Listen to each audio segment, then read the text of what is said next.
You are listening to the No Gimmicks, Just Sweat podcast with your host, Eric Logan. No Gimmicks, Just Sweat is dedicated to hearing the journeys and unique stories behind an athlete's training and what drives them. Get inspired to own your life and make the impossible possible. If you enjoy the show, please subscribe so that you never miss an episode. Also, please take a few seconds to rate the show and drop me a review. Now, let's get started with the show. And welcome to another episode of the No Gimmicks, Just Sweat podcast. And today we have Lani Woods with us. Lani, how are you doing today? I'm doing good. Thank you for having me, Eric. Oh, thank you for being on the show. So, I'm honored. I'm truly honored. No, I'm honored. I'm honored. So, as with everyone on the show, we kind of start to just breaking the ice a little bit, because I'm gonna throw out a couple of questions for you, and just first thing that comes to mind, as it relates to you, put it out there, okay? All right. All right. Shoot. Okay. Morning training or evening training? Morning. Oh, she said that very morning. It's immediately. I'm a morning person too. All right. Cardio training or strength training? Ooh, I prefer strength, but need that cardio. Yes. All right, your favorite outdoor activity? Hiking. Okay. Any place in particular you like hiking? Anywhere with a view. Anywhere with a view. Okay. All right, your favorite exercise or form of cross training? Burpees. Wait, did you just say burpees? Yes. Burpees. I got in the best shape of my life doing burpees. I love burpees. It's a full body workout. You can do 10 minutes of burpees every day and see results. Okay, you heard it here first, everyone. Someone who actually likes burpees. Here, you heard it first. All right. So, well, this is going to be an interesting next question. Your least favorite exercise? Oddly, I would say running. If only you could see my face right now. Okay. I'm just shaking my head at that one. All right. First thing you do after a hard workout?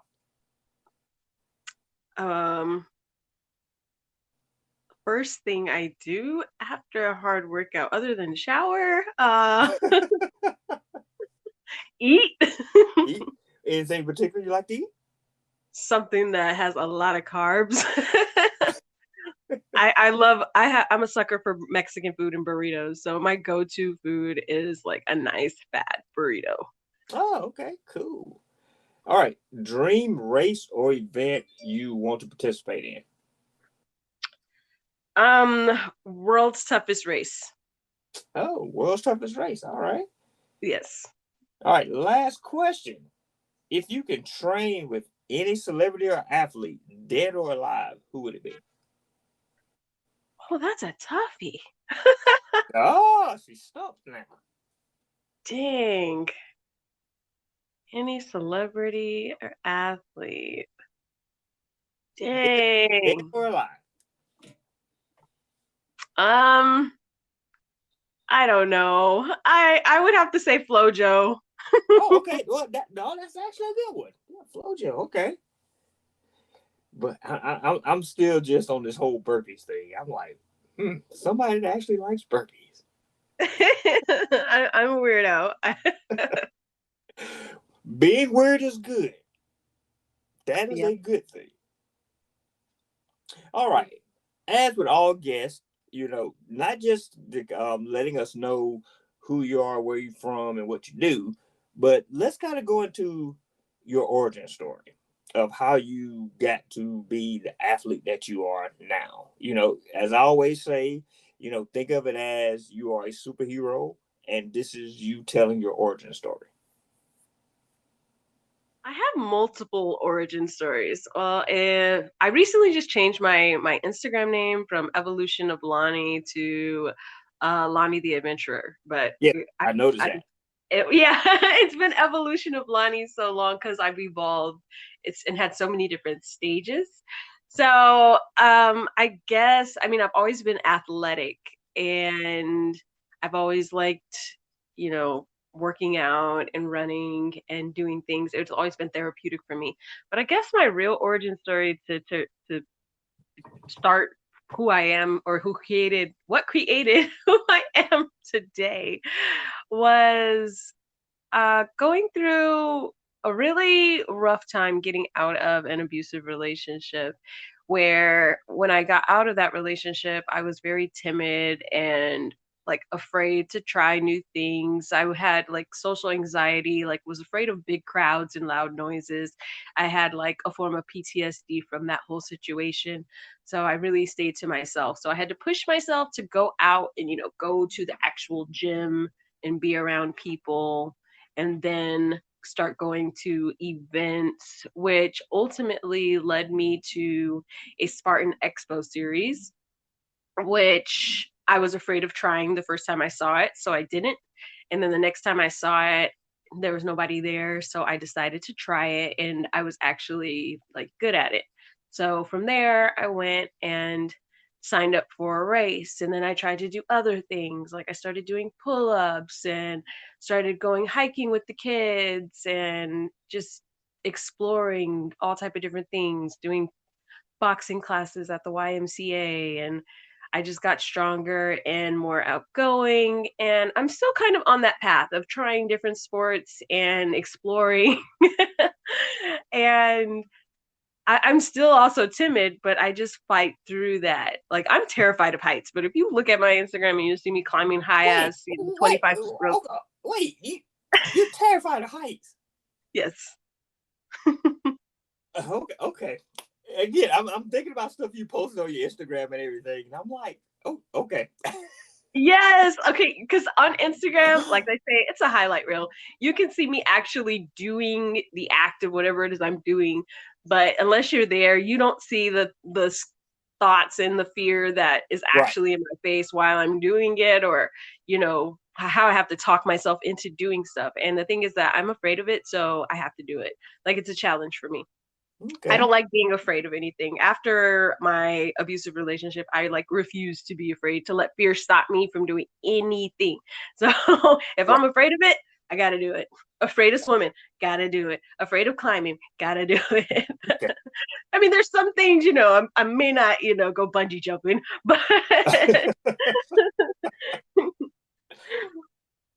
so Yes, I am learning more and more about you. Burpees and afraid of heights. So, things you wouldn't be able to tell by looking at Instagram. I mean, exactly. I mean that's what exactly. Exactly. All right. So as you kind of started becoming more of I'm gonna call you as you are an adventurer. Um, how did that kind of affect you in terms of uh being active? You know, was it more of being active from the adventure standpoint or more being active from a health standpoint? um Well, I started off being active more for a health standpoint, from two parts of health. Like, I realized it helped my mental health, and Hmm. also in my family, I don't know how to say this nicely, but let's see, the women are bigger in my family, and I know that I didn't want to be like that. I didn't want to be bigger and always at the doctor taking a bunch of pills and Right. sick and not able to move and not able to do things with my kids. So it made me want to be active. So also there's, it makes Right. me feel good. So it's a Right. win-win. Right. And again, I think that a lot of people that really get into, being active, they start out from the health standpoint. And then once they kind of start doing it, they kind of start, not just from the physical aspects of it, but from the mental aspects of feeling good. Right.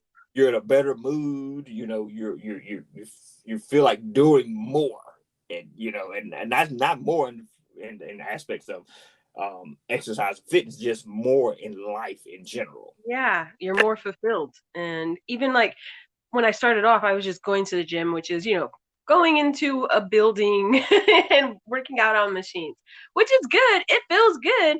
But I learned that I get better results, not as in physical results, but just feeling better and more fulfilled when I go work out outside. Like if I go for a run, seeing the different scenery compared to running on a treadmill. Or if I go to the park and work out doing like whatever, some push-ups, playing on the monkey bars, some pull-ups, whatever, compared to going to the gym. And now I've just taken up cycling, and that's super fun. But I feel more fulfilled doing things outside in the sun where there's different scenery, fresh air. I Yeah. don't know. Yeah. Well, the fresh air and sunshine, it is a mood changer, and a lot of people don't realize it until they do it regularly that Yeah. and I think with the pandemic when everybody was kind of locked inside, that's why they kind of encourage people to go outside, because Yeah. being outside, being fresh air, sunshine, it really affects the mood in a very positive way. Yeah. Definitely. So with all that you do as an adventurer, what does a week of training look like for you? Random as fuck.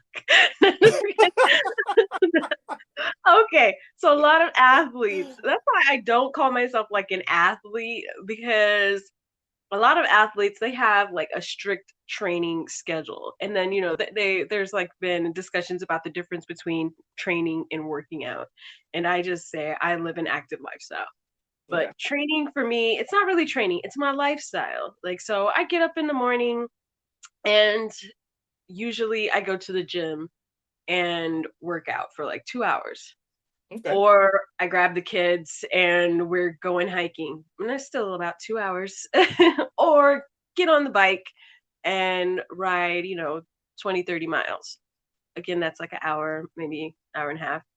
So I do that like 5 days a week. I'm working out doing that, and sometimes twice a day, because I could get a workout in the morning, going to the gym, doing strength training, leg workouts, and or back workout or whatever I'm doing, and then still go do a bike ride in the evening. So it's not really training for me. I don't I do train for certain events, but It's usually, still training, it's you're I'm trying to think the best way to put it. It's randomized training that fits your active lifestyle. yeah.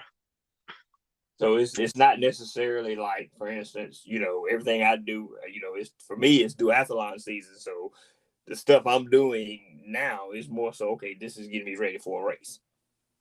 Yeah. Versus when wintertime comes, and there are no duathlons, I'm like, okay, I'm just being active. I'm working out to maintain my fitness. Yeah. So do you compete? Yes. Actually, I have 2 more left for this season. Oh, nice. See, I'm gonna have to try one of those too. Oh yeah, we're gonna get into the triathlon you recently did soon. We will talk about that momentarily. Okay. And I asked him, and the reason why, because I just listened to the podcast yesterday, so that's why. Oh, yes. Thank you. I appreciate the support. Yes, and we're gonna talk about that as well. So, and again, would I call you athlete? I will call you an adventurer. Okay. So, as an adventurer, you kind of started doing OCR, and for people that may not know, OCR is obstacle course racing. Mhm. So what was your experience with that? And why did you start doing that? My experience with that, well, like I said, I started off by going to that fitness expo, and then I just really liked it because it was different. Like I used to do a lot of 5K runs, and that kind of got boring with the kids. They kind of got used to it, and they looking for something a little bit more exciting. And this was perfect because it made me feel like a kid again, playing on freaking monkey bars and swinging on rings and the challenge of climbing a rope. And it was just epic. It was fun to me. And then even if you fail it, what do? You do burpees. So I was like, oh, I love this. And then it's like life to me. It's like life's challenges, and you have to, get over it. You have to strategize and figure out how to complete this obstacle, just like in life. And so that's kind of why I'm kind of drawn to obstacle course racing. I really love playing on the obstacles more than the running part, but the running is also fun when you're doing obstacle course racing for me. Mm-hmm. And well, ultimately, like people think that I've done a lot of obstacle course races, but I really haven't.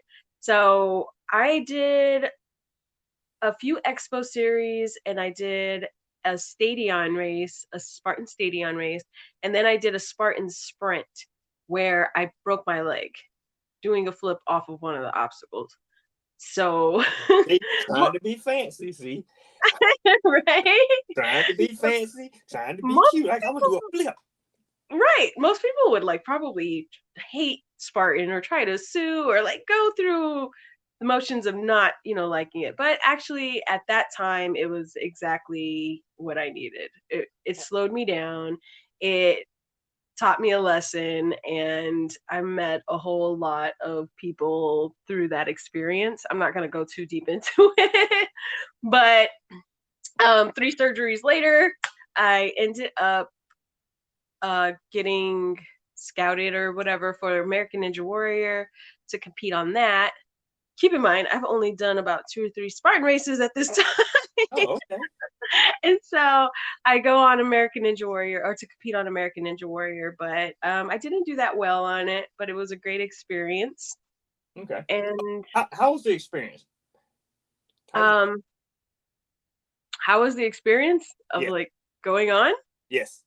It was kind of scary. It was one of those things that was super exciting, and it was one of the scariest things I've ever done. Again, I'm an introvert. You can't tell this, but I am super shy. Again, I I'm do not making another note. Let's see. I do not like hates running, introvert.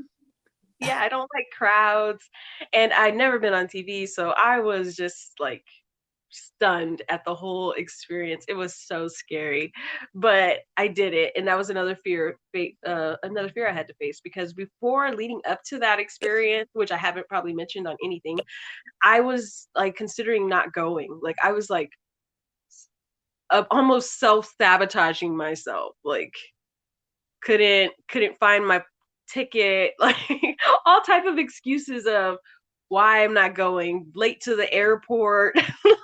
Wow. Like What convinced you to go? what convinced me to go? Yes.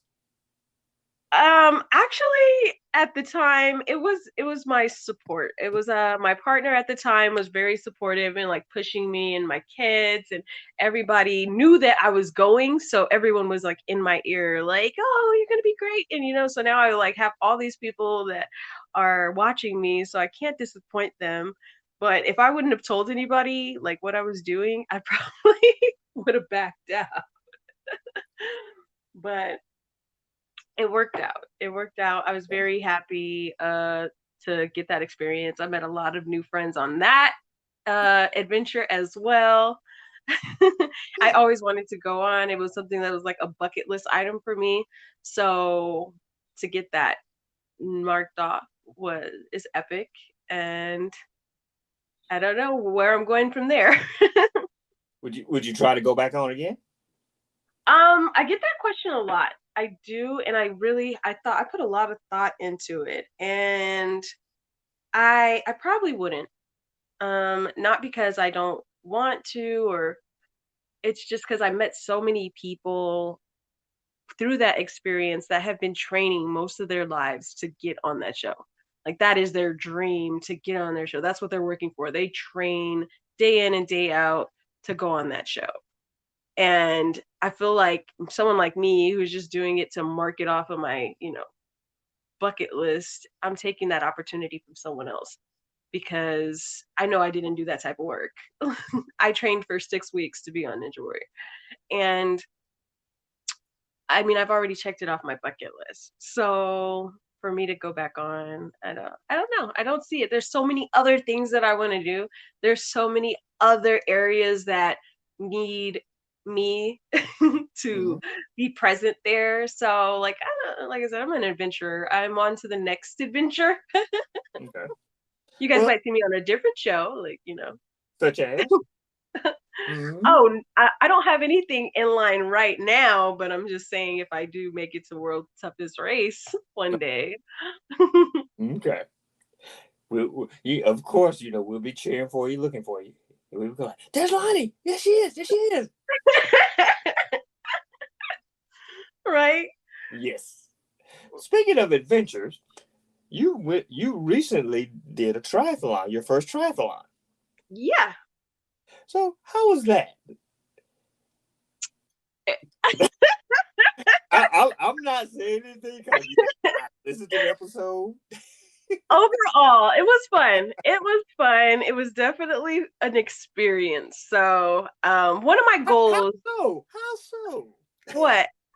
How was it fun? Yes. How was it an experience? It wasn't planned. So, and yeah, I don't know if you might like this about me or you might not like this about me, but I'm very like spontaneous and impulsive. So I always say I want to do a triathlon. Like that's one of my goals that I have wanted to do, but I haven't been like training for it because I figured I was going to do it in 2022.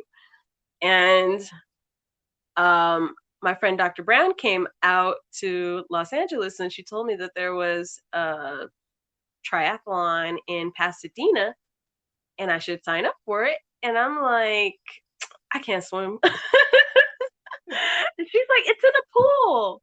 She's like, you don't have to swim. She's like, if you can't swim it, you can walk. And I was like, what? Okay. And I thought about it. I still didn't hit the gas on it. I was like, nah, I'm not going to do that. So then one day I was just like thinking about it because it was a reverse triathlon. Instead of swim, bike, run, it was run, bike, swim. So I go to the park by my house and I decide, let me just run and see if I can do it. And I ran. It was very slow, but I ran. And then I got on the bike and I rode. And I'm like, okay.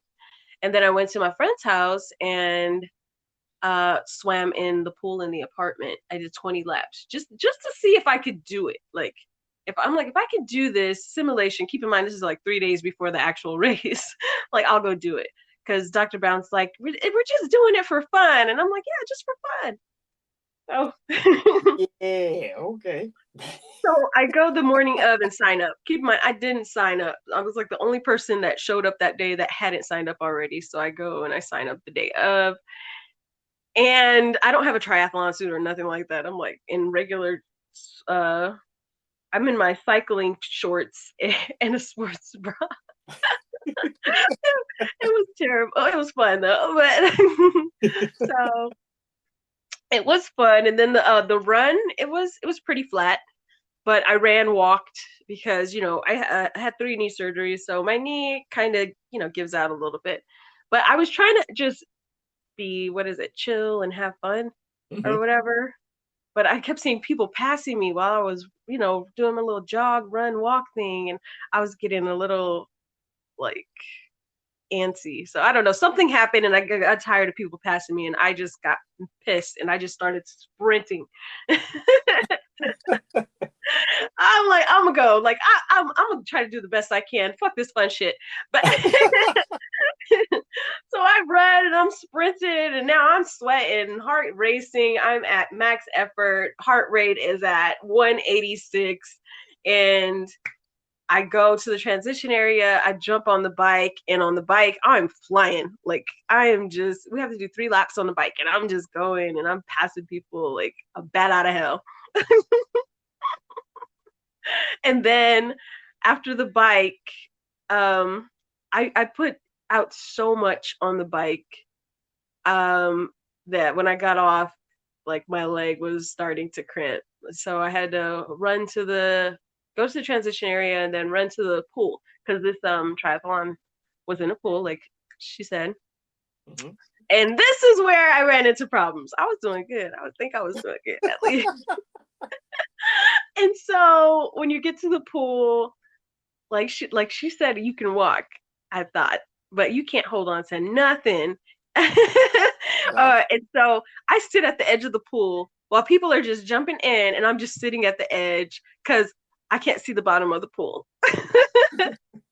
I'm just sitting on the wall, and then finally I get in and I try to push off of the wall, and I don't really get that far, and I'm stroking and I'm trying, but I'm kind of tired, and I'm doggy paddling and I'm going, and they're telling me to turn on my back if I'm tired, and I don't know how to turn on my back, so I'm just going. Oh, it was so ugly and so slow. I was so embarrassed. I will never do that again. I will never do another event like that without training properly, for real, for real.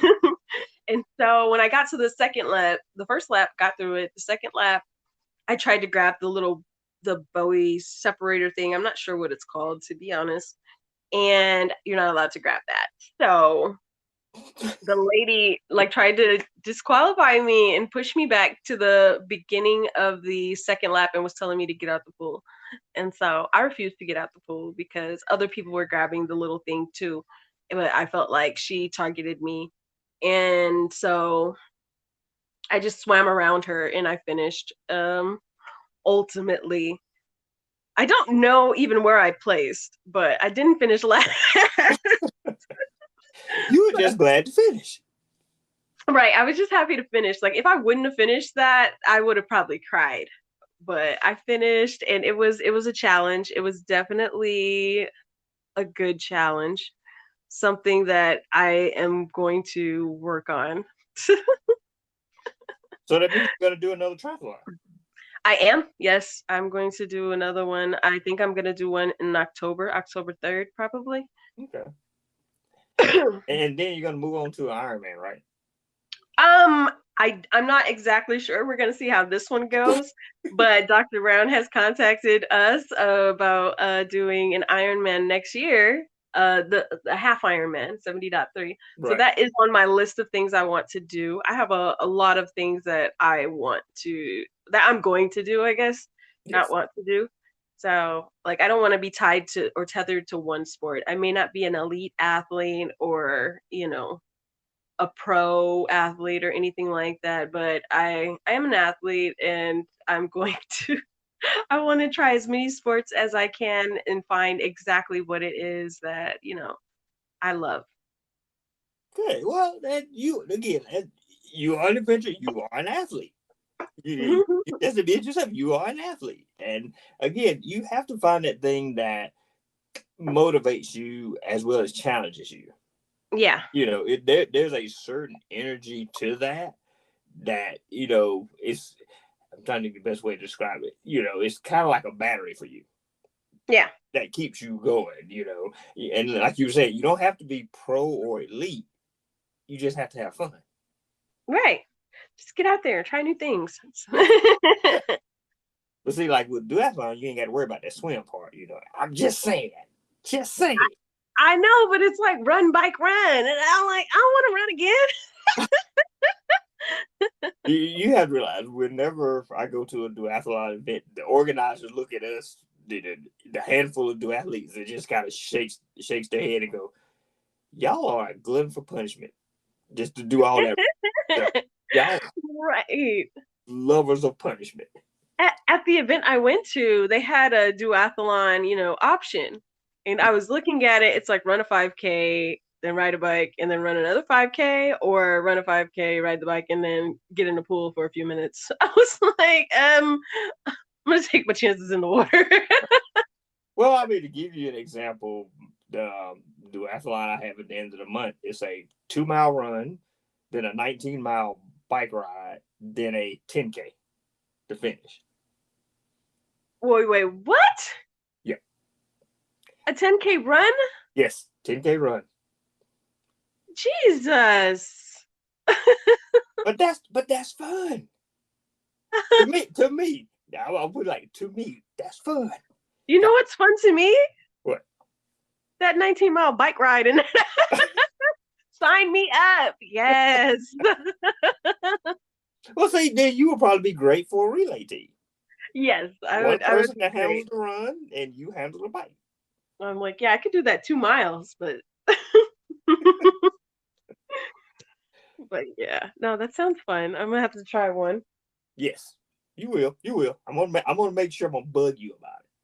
I'm gonna be sending you DMs. I'm like, remember you said you were gonna try a duathlon? I'm just reminding you. Right? Well, if you ever come to LA for a duathlon, or if I'm ever your way and there's a duathlon, we'll do it. Deal. Deal. Okay. All right. So, with everything you have going on as an adventurer, you also do a podcast called Black with Endurance. So, Yep. how did you start that? Come about starting that? Okay. Well, first off, let's see. Black with Endurance, it is a podcast highlighting Black athletes in non-traditional sports. And ultimately that came to fruition in 2020 when everything was, chaotic, as everyone Yeah. remembers. And I had a lot of time on my hands because um, of the pandemic and having my injury. So I created a few different things, but I decided to create Black with Endurance after, seeing all of these endurance sports and not seeing Black athletes highlighted, though that Mm-hmm. there are a lot of Black athletes in these sports. Maybe definitely not as many as, other, races, but the ones that were there weren't getting acknowledged because they may not be podiuming or whatever, but they're still there. And to like, if I don't see people that look like me, then it makes me feel like I'm not welcome there or that I can't do something. So to see people that look like me inspires me to try. So I wanted to give that to other people. I want to highlight Black athletes and show people that we are there, we are doing this, and you can do this too. Whatever it is, whether it's freaking climbing up a mountain, doing triathlons, duathlons, or Ninja Warrior, whatever it is. We're there, you can do it. And I want to highlight the people that are doing it, the people that have been doing it, and the people that are just starting out trying to do it as well. Like, because sometimes you have people that have been doing it for years and they're so good at it, and it's kind of intimidating. Like, dang, when you look at their stats. But when you see somebody try and they fail and they try again, I think that's a little more inspiring because we can relate to that. Right. Right. And I remember when I first started with duathlons, and even to this day, generally, I am the only Black there generally. Yeah. Maybe at the most, maybe there's like one, I'm the only Black competing in the duathlon, and there might be two that are competing in the triathlon. And out of all together, that's like maybe 300 or 400 participants all together. Wow. And to give you another example, I've competed at the duathlon national championships. Uh-huh. I'm trying to remember, I think this past year, I want to say maybe 7 out of close to 1,000. Mm-hmm. And I think in 2019, I think it was 5 Black competitors out of 1,000. Dang. So it does kind of feel intimidating. You're the only one there. There are people that you eventually will meet that either from social media or you've competed locally with that are kind of like, oh, hey, how you doing?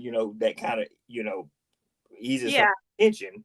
I'm like, but when you kind of don't see anyone that looks like you or somebody that or have people that are on the sidelines cheering for you as well, Yeah. it does, it does have a mental effect on you. Definitely. Yep. And then let's talk about when you do see somebody that looks like you. Oh yeah. It's like, I don't know. It's like you don't even have to speak. You just look at each other and it's like, hey, like all of a sudden you have someone there, your family. You know you got Yeah. somebody there. And that's a beautiful feeling. And that's why I like want to bring more people together to have that and to have that support, to know that they're not alone in these spaces. Honestly, I'll say I didn't really even know about these sports. Like I just happened to stumble across the Spartan thing at the fitness expo. Right. But in the community I live in, they're not coming around, telling us about this or, advertising these things. And then after I injured myself doing Spartan, I was like, okay, what can I do that's low impact on knees? And that's when it was like cycling and swimming. And then it's like, might as well do a triathlon. Like, so then I started looking into triathlon and then learned about duathlon and hepathlon and Right.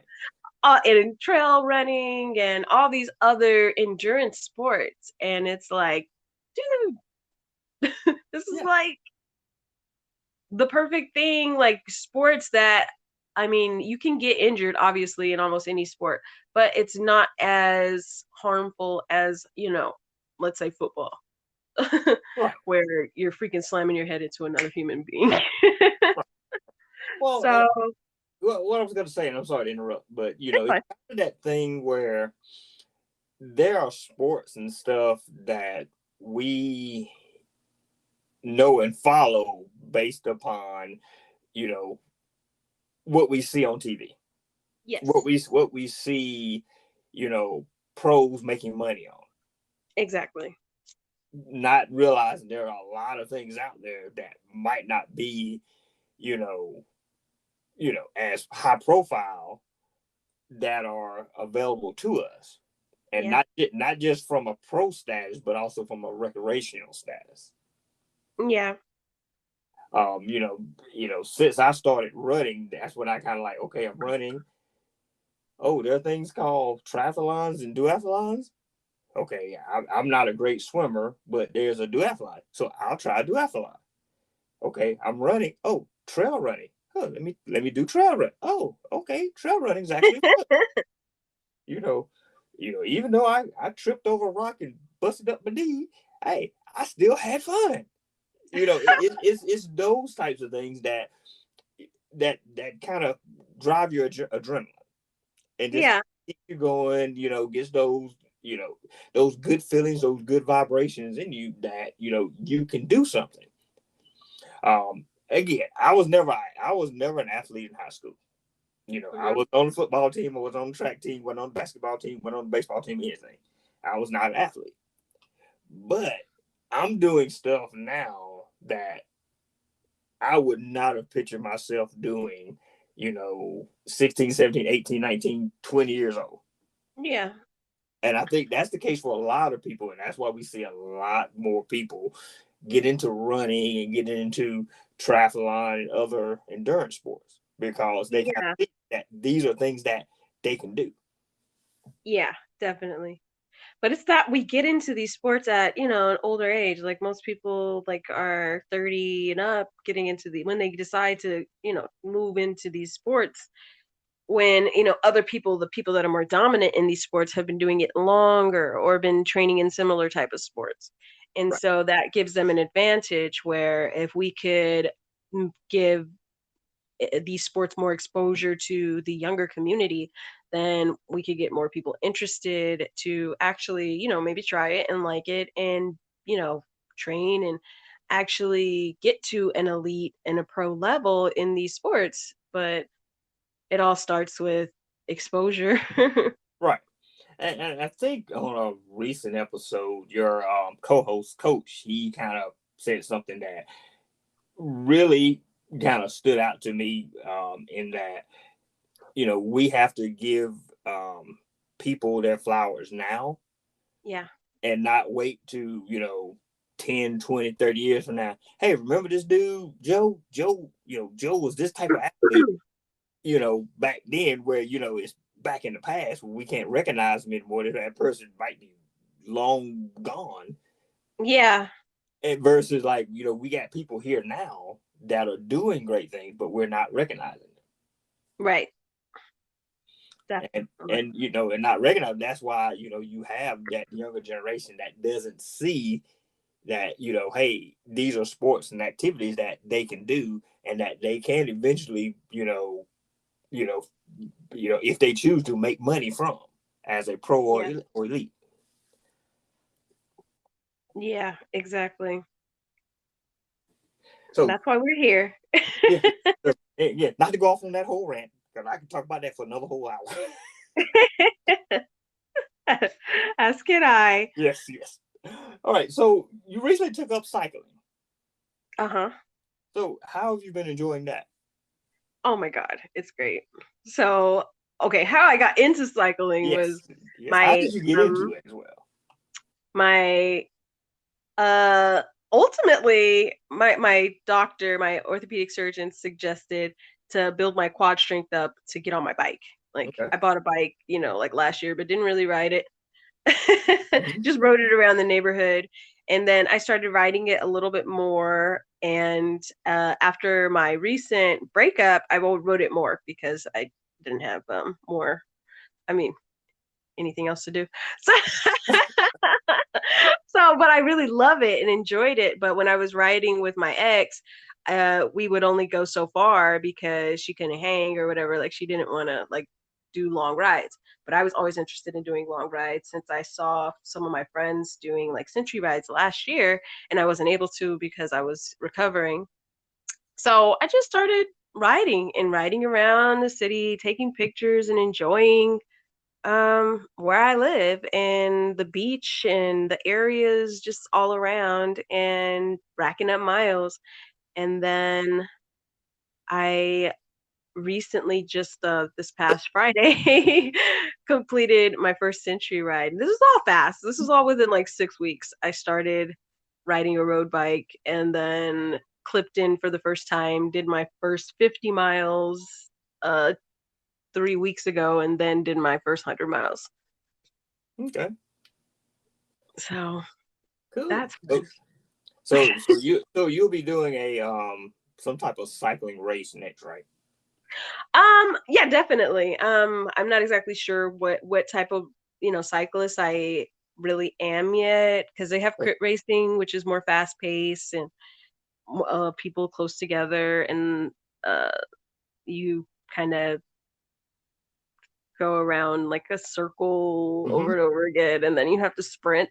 And I'm a sprinter, so I'd probably be good in that area.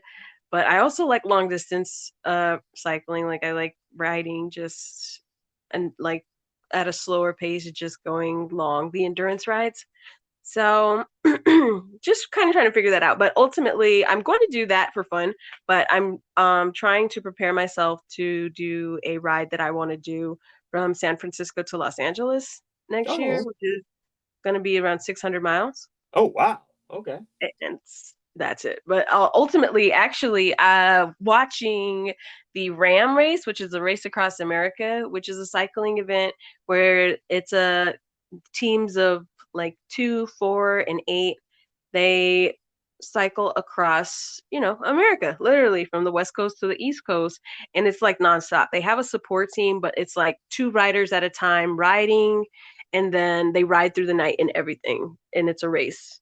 And I saw that, and I watched Rashan Bahati's team, and it just who won the race. They inspired me. I want to try that one day. That's another bucket list item. See? There you go.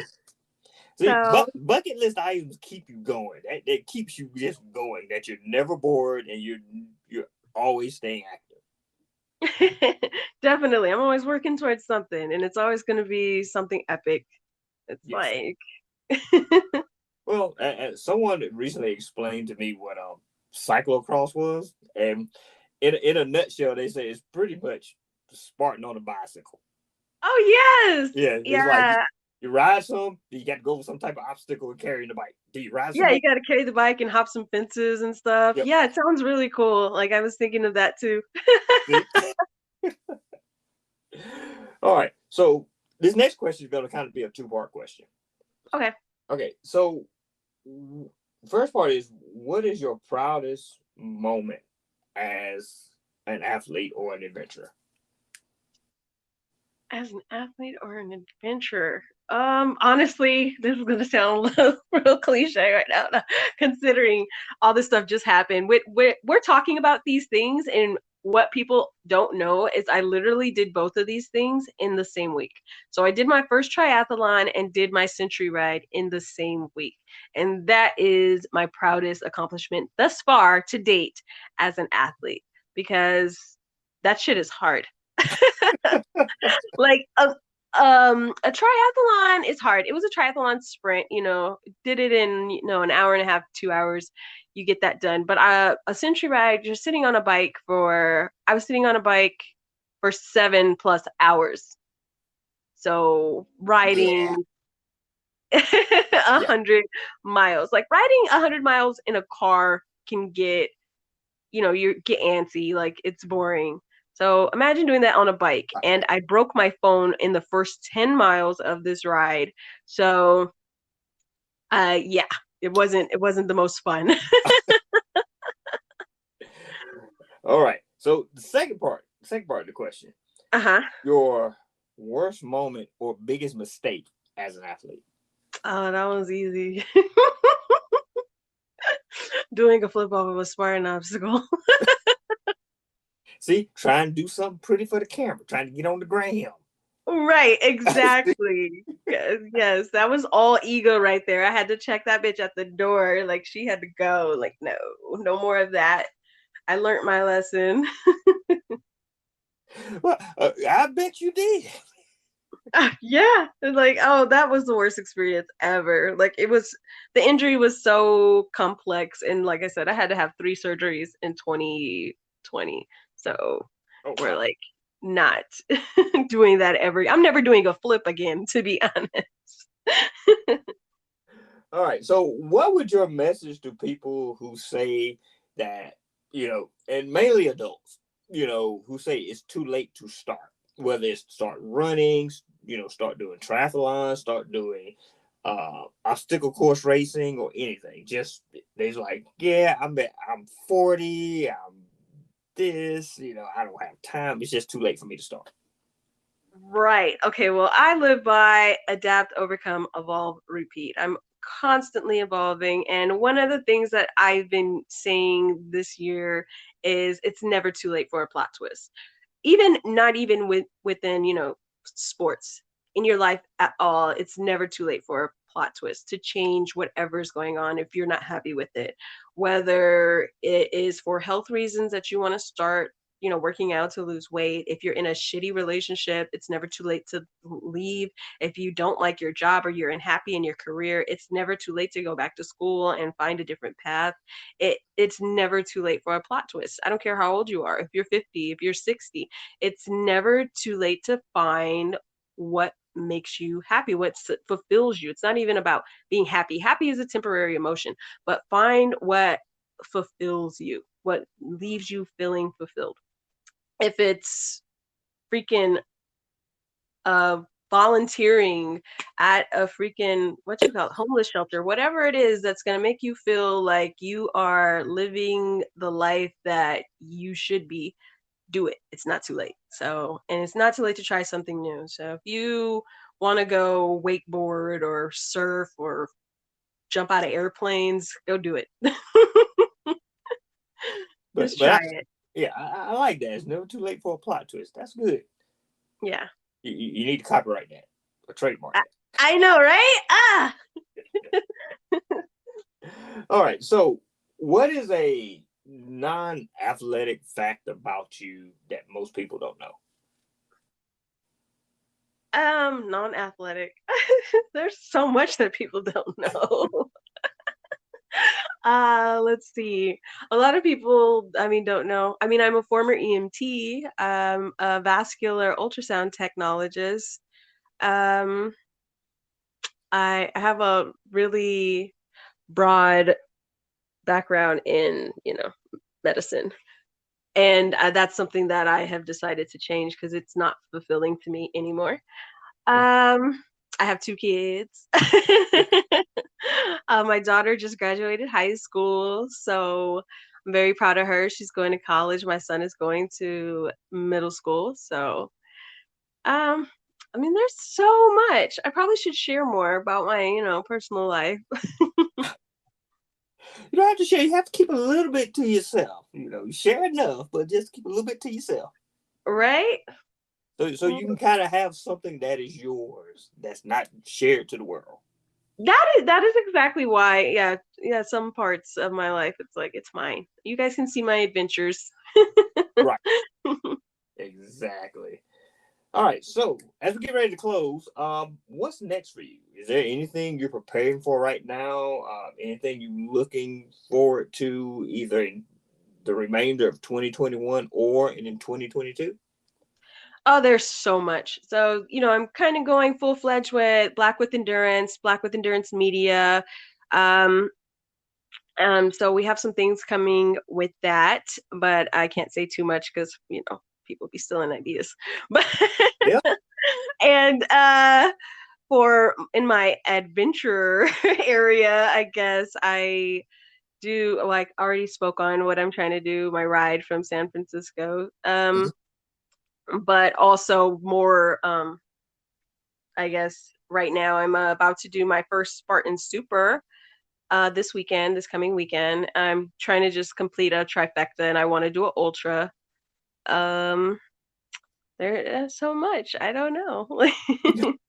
Just stay tuned. You just gotta watch. That's right. Lani the Adventure on, huh? That's right. Just stay tuned. Yeah, just stay tuned. All right. Always something going on. Well, Lani, it has been awesome talking to you today. Thank you. Yes, I love this. This was great. Yes. And if people are interested in getting in contact with you and following you, how can they do so? You can follow me at Lani the Adventurer on Instagram. You can also follow my podcast, Black with Endurance, on Instagram. The website is blackwithendurance.com. I'm on Facebook as well, but I don't use that as much. But I'm Lani Woods. So hit Who me up. uses Facebook? Come on, really?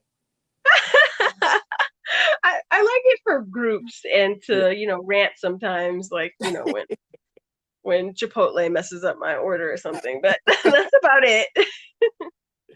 Lani, again, thank you for being on the show. Thank you for having me. All right. You have a wonderful day now. You too. Thank you so much. Okay. Bye. Bye. Thank you for listening to this episode of the No Gimmicks, Just Sweat podcast. We really appreciate everyone who tunes in each week. If you enjoyed today's show, please support us by subscribing, rating, and reviewing this show wherever you listen to podcasts. And remember to tell your friends about the No Gimmicks, Just Sweat podcast, so we can continue to have awesome conversations with everyday athletes just like you. Until next time, have an amazing week.